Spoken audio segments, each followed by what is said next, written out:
África, un continente de culturas vibrantes, paisajes diversos y con un potencial inmenso, se enfrenta a un desafío recurrente: los golpes militares. Desde las llanuras áridas del Sahel hasta las bulliciosas calles de las ciudades de África Occidental, ver a soldados tomar el poder se ha convertido en un espectáculo indeseable, como un déjà vu que nadie quiere tener. Estos golpes, generalmente rápidos y decisivos, repercuten en la comunidad internacional, generando preocupaciones sobre la estabilidad, la democracia y los derechos humanos. Es como echar un jarro de agua fría. La frecuencia de estos eventos nos lleva a la siguiente pregunta: ¿por qué los militares, una institución creada para proteger a la nación, se convierten con tanta frecuencia en sus dominadores? ¿Por qué algunos sectores de la sociedad africana ven a los militares como salvadores, acogiendo favorablemente su intervención en la esfera política? La respuesta reside en la profunda desilusión con los gobiernos civiles, a menudo percibidos como corruptos, ineficientes y desconectados de las necesidades del pueblo. Es como ya sé que con los políticos no va a funcionar, mejor que gobiernen los militares. Ante las dificultades económicas, los problemas sociales o la inestabilidad política, el ejército, con su aura de disciplina y determinación, puede parecer una luz al final del túnel, ¿sabes? Una esperanza parecida a la que da la selección española ganando la Eurocopa. La frecuencia de golpes militares en África no puede atribuirse solo a las acciones de generales ambiciosos. Es también síntoma de problemas estructurales más profundos que corroen el continente desde su independencia, como una plaga de cucarachas en la despensa. La herencia del colonialismo, con sus fronteras artificiales, sus economías extractivas y sus tácticas de dividir para conquistar, dejó muchas naciones africanas mal preparadas para los desafíos del autogobierno, como un equipo de fútbol sin entrenador. Décadas de mala gestión económica, corrupción e inestabilidad política han corroído la confianza pública en las instituciones democráticas, como la carcoma en la madera. Las elecciones, a menudo marcadas por irregularidades y violencia, son vistas por muchos como una mera fachada, una herramienta para que las élites mantengan su poder, como una trampa que no funciona. Para entender la presencia constante de los militares en la política africana, primero tenemos que mirar al pasado colonial del continente. Las potencias europeas, movidas por la avaricia y ambiciones imperiales, dividieron África sin importarles las fronteras étnicas, culturales o lingüísticas que ya existían, como si fuera una tarta de cumpleaños en una fiesta infantil. Esta división arbitraria plantó las semillas de los conflictos futuros, creando estados artificiales con poblaciones diversas, muchas veces rivales. Es como mezclar agua y aceite, tarde o temprano explota. La era poscolonial trajo nuevos desafíos para África, transformando el continente en un escenario de las rivalidades de la Guerra Fría, como un derbi geopolítico. Estados Unidos y la Unión Soviética, buscando la hegemonía global, querían expandir sus áreas de influencia, ¿sabes? Igual que cuando queremos dominar el juego de chapas, apoyando, muchas veces, regímenes autoritarios alineados con sus intereses ideológicos, como una chapuza política. Esta intromisión externa desestabilizó aún más la región, empeorando las tensiones ya existentes y minando las frágiles instituciones democráticas, como la carcoma en la madera vieja. El fin del régimen colonial no inauguró una era de paz y prosperidad para África. Muchas naciones recién independizadas lucharon para superar el legado del colonialismo, lidiando con instituciones frágiles, divisiones étnicas y economías subdesarrolladas. La euforia de la independencia rápidamente dio paso a la desilusión, ya que los dividendos prometidos de la libertad no se materializaron para la mayoría de la población. Mali, un país sin salida al mar en África Occidental, anteriormente un símbolo de democracia y estabilidad en la región, se ha convertido en una impactante ilustración de la compleja interacción entre la intervención militar, las fallas de gobernanza y la fascinación por el uniforme. Agobiado por un historial de golpes de Estado y atormentado por desafíos profundamente arraigados, la caída de Mali hacia la turbulencia revela la fragilidad de las instituciones democráticas y la naturaleza cíclica de las tomas de poder militares. La región del Sahel, donde se encuentra Mali, se ha convertido en un foco de inestabilidad, luchando contra la pobreza, el cambio climático y el auge del extremismo violento. Segunda parte, un legado de golpes, sembrando las semillas del descontento. El golpe de 2012 no fue un incidente aislado en la historia de Mali. Fue, más bien, el síntoma de un malestar más profundo, una herencia de la intervención militar en la política que asola el país desde su independencia de Francia en 1960.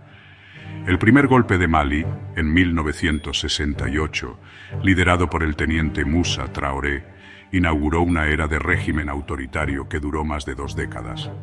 El régimen de Traoré, marcado por la represión, la corrupción y el estancamiento económico, plantó las semillas del descontento que alimentarían las turbulencias futuras. El golpe de 1991, liderado por Amadou Toumani Touré, puso fin a la dictadura de Traoré e inauguró un periodo de democracia multipartidista. Tercera parte, de los cuarteles a las urnas, una transición difícil.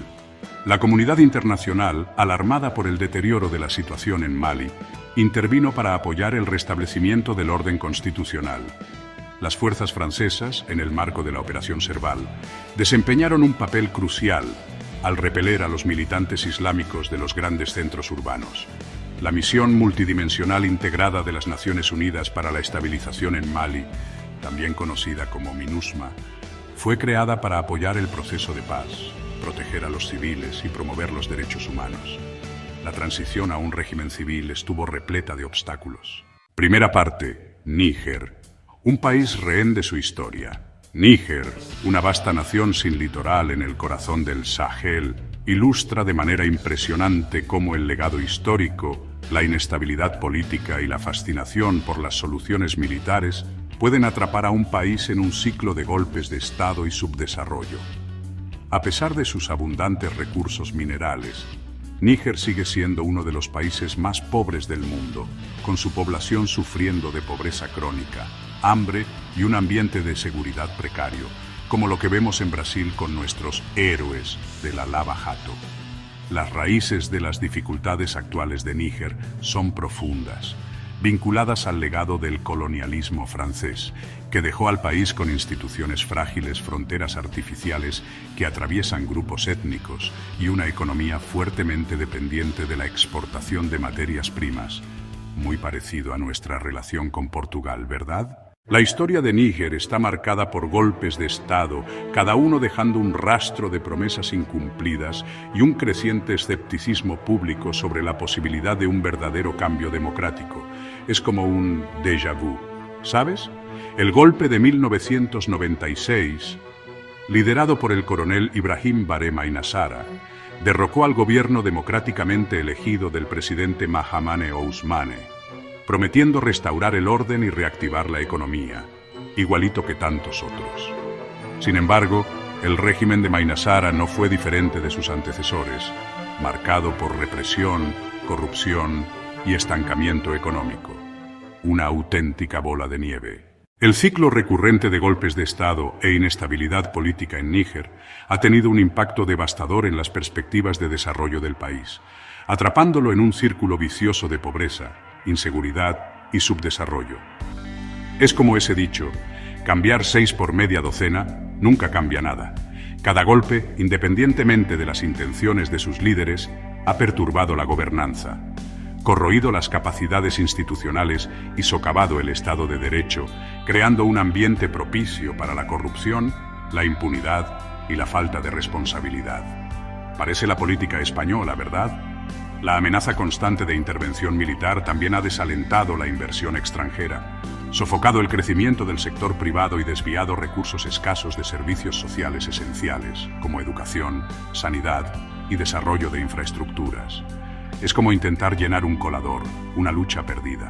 La falta de oportunidades económicas, junto con el rápido crecimiento demográfico y el impacto del cambio climático, ha alimentado la pobreza, el desempleo y la agitación social, creando un caldo de cultivo para grupos extremistas que buscan explotar las quejas y reclutar a jóvenes desilusionados.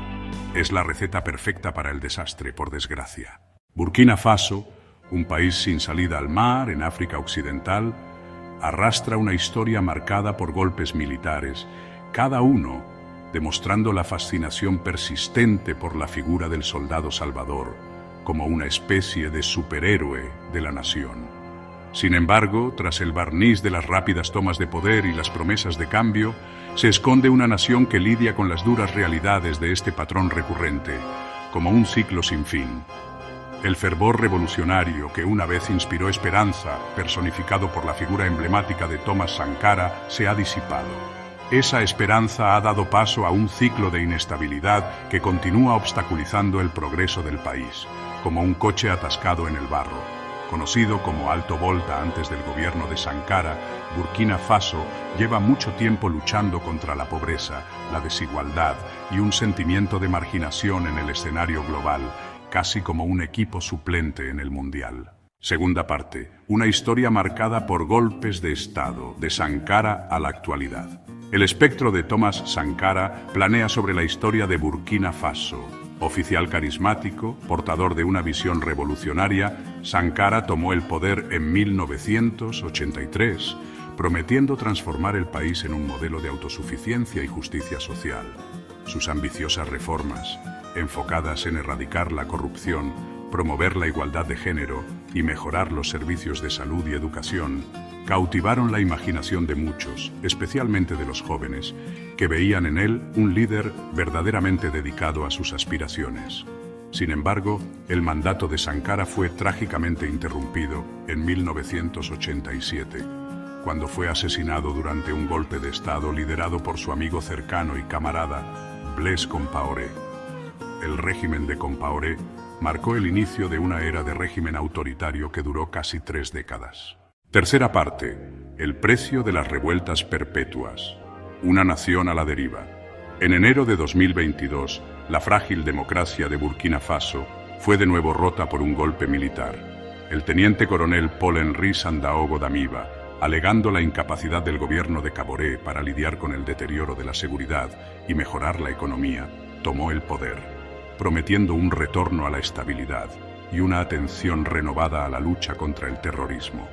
El golpe, recibido con reacciones mixtas de la población, expuso la profunda frustración y desilusión con el statu quo político, un sentimiento parecido al que vemos a veces aquí en España.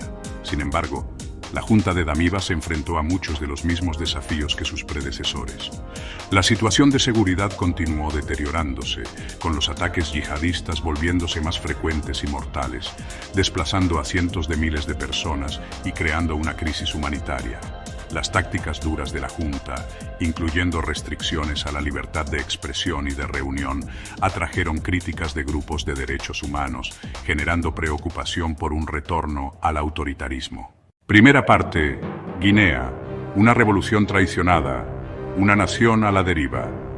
Guinea, una nación bendecida con riquezas naturales, pero atormentada por una historia de turbulencia política, sirve como un ejemplo impactante del devastador impacto de la intervención militar y la naturaleza cíclica de las luchas por el poder en África. Desde las cenizas del dominio colonial hasta las esperanzas frustradas de una revolución traicionada, el viaje de Guinea es una historia de inmenso potencial desperdiciado por el autoritarismo, la corrupción y la persistente fascinación por las soluciones militares. La historia de Guinea está marcada por contrastes impactantes. El peso de la historia. De Touré a Condé, un ciclo de promesas rotas. Los primeros pasos de Guinea hacia la independencia, bajo el liderazgo de Ahmed Sékou Touré, comenzaron con una ola de esperanza y fervor panafricanista. Touré, figura carismática que condujo al país a la independencia del dominio colonial francés en 1958, prometió una ruptura con las cadenas del pasado y un futuro definido por la autosuficiencia, el progreso social y la unidad africana. Algo así como sacar al equipo del pozo y ponerlo en primera división, ¿sabes? Sin embargo, este optimismo inicial rápidamente dio paso a la desilusión, a medida que el régimen de Touré se sumía en el autoritarismo, marcado por la represión política, violaciones de los derechos humanos y mala gestión económica. Una verdadera decepción, como cuando tu equipo favorito pierde la final. El ejército, inicialmente aclamado como héroe de la lucha por la liberación, se convirtió en el instrumento del régimen represivo de Touré, utilizado para silenciar la disidencia, consolidar el poder y mantener un clima de miedo. bastante parecido a las épocas de dictadura militar en algunos países de Latinoamérica. Un destello de esperanza o una caída al autoritarismo. La conmoción internacional que siguió a la masacre del estadio forzó a Camara a abandonar el poder, abriendo camino a las primeras elecciones democráticas de Guinea en 2010. Alpha Condé, un veterano de la oposición que había pasado años en el exilio, resultó victorioso, despertando la esperanza de una nueva era de gobernanza democrática, respeto a los derechos humanos y progreso económico. La presidencia de Condé, aunque marcada por algunos progresos en términos de desarrollo de infraestructuras y crecimiento económico, también estuvo marcada por acusaciones de corrupción, reducción del espacio político y represión de la disidencia. Su decisión de presentarse a un controvertido tercer mandato en 2020 desencadenó protestas generalizadas y la condena de la comunidad internacional. El canto de sirena de un régimen militar, una quimera de estabilidad. El continente africano se encuentra en una encrucijada, lidiando con el persistente legado de la intervención militar en su panorama político. Desde las llanuras soleadas de Mali hasta las vibrantes calles de Conakry, las historias de estas naciones pintan un cuadro complejo y a menudo preocupante del atractivo y la naturaleza ilusoria del régimen militar.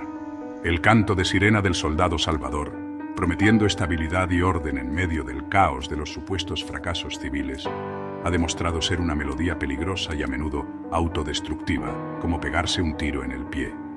Los casos de Mali, Níger, Burkina Faso y Guinea son recordatorios alarmantes de la naturaleza cíclica de los golpes de Estado, cada uno de ellos testigo de los desafíos profundamente arraigados que continúan asolando el continente como una herida que no cicatriza. Trazando un nuevo camino, forjando un futuro más allá de los cuarteles. Romper el ciclo de golpes de Estado y promover un futuro donde el sonido de botas en el asfalto no anuncie el fin de la democracia exige un enfoque multifacético y de largo plazo, como un plan real para la política africana. Esto requiere un compromiso para atacar las raíces de la inestabilidad, fortalecer las instituciones democráticas, promover la buena gobernanza y empoderar a los ciudadanos para que puedan exigir responsabilidades a sus líderes, como hacemos aquí en España con nuestros políticos.